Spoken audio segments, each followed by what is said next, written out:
Next up in our classroom tour video is our hand that we use for pounding.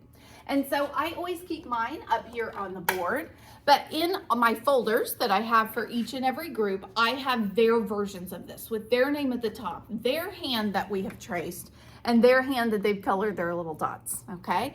And I will be completely honest, for a long time, I kind of got away from this. And we weren't pounding words as well. And when I progress monitored, I saw the results. And so it's like, we really need to go back to basics. If we're gonna talk about see it, hear it, feel it, I've got to do it. We have to get back to that.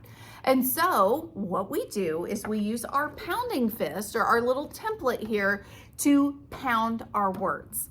And so to really demonstrate this, I'm gonna stop this video, start a new one so that I can kind of do an overhead shot so you can see what we do to pound our words. All right, this is a book that I actually did with my students earlier this week, and I just pulled one out of the folder so that I could show you a little bit of what this looks like for us. So I always have my students have their green highlighters in their hand, and I start by saying, okay, fingers and eyes looking at the word.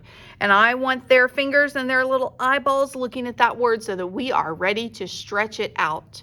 Now, for my kids, maybe this is just me, I have to like kind of explicitly tell them, I want your fingers and your eyes looking at the word because it's not written on my face.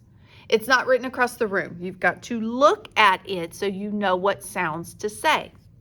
Then I'll say, pounding fist ready. And I'll ask them, I'll say, if you're ready, give me a double pound. And they'll bam, bam, hit it. They love that part. Then with their fingers and eyes looking at this word, I might say, is there anything in this word that we know? Oh, I see SL. We've been practicing that SL. What does SL say? And they'll tell me, it says sl. Then we'll start pounding the word. So I'll say, okay, pound the word. Here we go. Slap. Slap. Ooh, that word is slap. Then we go look for it in our text. With these, you can see this student has an X on his because it wasn't in the story. This word was not in the text, but you know what it does look like? It looks an awful lot like this word that also has SL. And so I'll say to my students, okay, is there anything in this word we know? Oh yeah, SL is there again. And then I'll say fingers and eyes looking at the word. Sometimes I might ask them to whisper it to themselves so that I can progress monitor or just encourage them independence. Stop relying on me or your peers to do it. Other times I might say it for them and I'm asking them to point and follow along or that kind of thing. It might depend on how much or how little have we practiced that particular sound. So fingers and eyes looking at the word. They're ready and we'll say slug. Slug.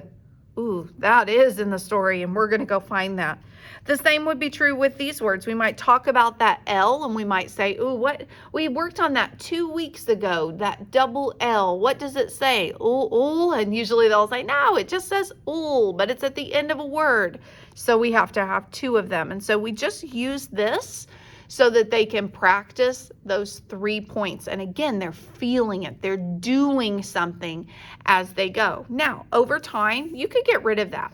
Sometimes it's fine to just pound because guess what? When we write, yeah, we can use this, but we can also just get that fist out and say, oh, that's SL. Oh, well, that's a U. Slug. And so this is just more of a training tool. You don't have to use it forever, but it is something good that, again, when I kind of felt like I was getting away from the basics, that I needed to bring back. So give it a shot. Let me know what you think.